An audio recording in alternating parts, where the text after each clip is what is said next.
जय भगत सिंह। तो आज हम लोग देखने वाले हैं टाइडल हाइपोथेसिस।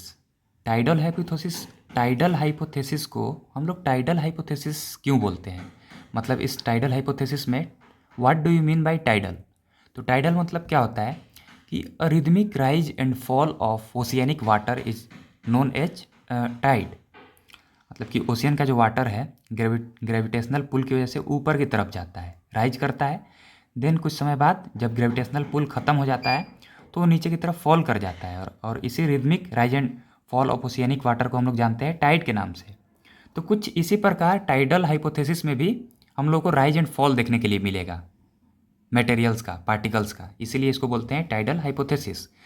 तो इसमें होता क्या है कि इसको सबसे पहले दिए कौन है, टाइडल हाइपोथेसिस को दिए हैं जिन्स एंड जेफरी। तो जिन्स एंड जेफरी क्या बोलते हैं कि एक प्रोटोसन है, तो जो प्रोटोसन है उसके अराउंड घूम रहा है इंट्रूडिंग स्टार। लेकिन ये जो इंट्रूडिंग स्टार है अगर प्रोटोसन से दूर सिचुएटेड है, इंट्रूडिंग स्टार का पोजीशन प्रोटोस्टार से दूर है, तो वो कम ग्रेविटेशनल फोर्स लगाएगा, और कम ग्रेविटेशनल फोर्स लगाएगा तो कम मात्रा में प्रोटोस्टार से मटेरियल को इजैकुलेट कर पाएगा।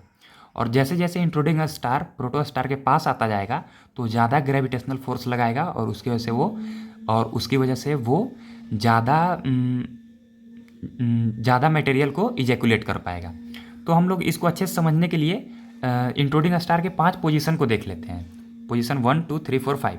तो पोजीशन 1 में आप देखोगे कि इंट्रूडिंग स्टार बहुत दूर है, बहुत दूर दूर सिचुएटेड है प्रोटोसन से।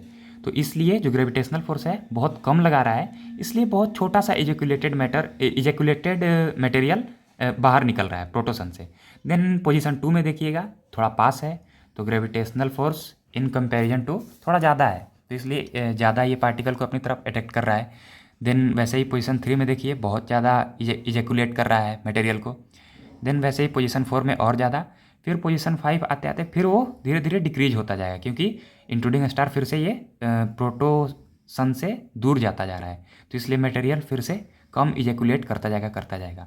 तो क्या यहाँ पर कुछ ऐसा देखने के लिए नहीं मिल रहा है टाइड के जैसा ही, कि पहले वो थोड़ा सा निकला, फिर ज़्यादा, फिर उससे ज़्यादा, मतलब कि धीरे धीरे वो ऊपर की तरफ चल रहा है, ऊपर की तरफ चढ़ रहा है, और फिर धीरे धीरे वो फिर नीचे की तरफ जा रहा है। तो कुछ टाइड जैसा यहाँ पर हम लोग को सिचुएशन क्रिएट होता हुआ दिख रहा है। यही रीज़न है कि हम लोग इसको टाइडल हाइपोथेसिस बोलते हैं। तो देन होता क्या है कि जो ये मटेरियल इजैकुलेट हो गया है वो सिगार शेप को फॉर्म कर लेता है, सिगार के जैसा वो शेप फॉर्म कर लेता है। और बाद में क्या होता है कि ये मटेरियल जो है वो सेपरेट हो जाता है सन से। ये जो मटेरियल सेपरेट हुआ है सन से, वो क्या करेगा कि बाद में कूल हो जाएगा, ठंडा हो जाएगा, सॉलिडिफाई हो जाएगा और कॉन्ट्रैक्ट हो जाएगा। और कॉन्ट्रैक्ट होकर क्या करेगा, वो प्लैनेट्स में खुद को तब्दील कर लेगा।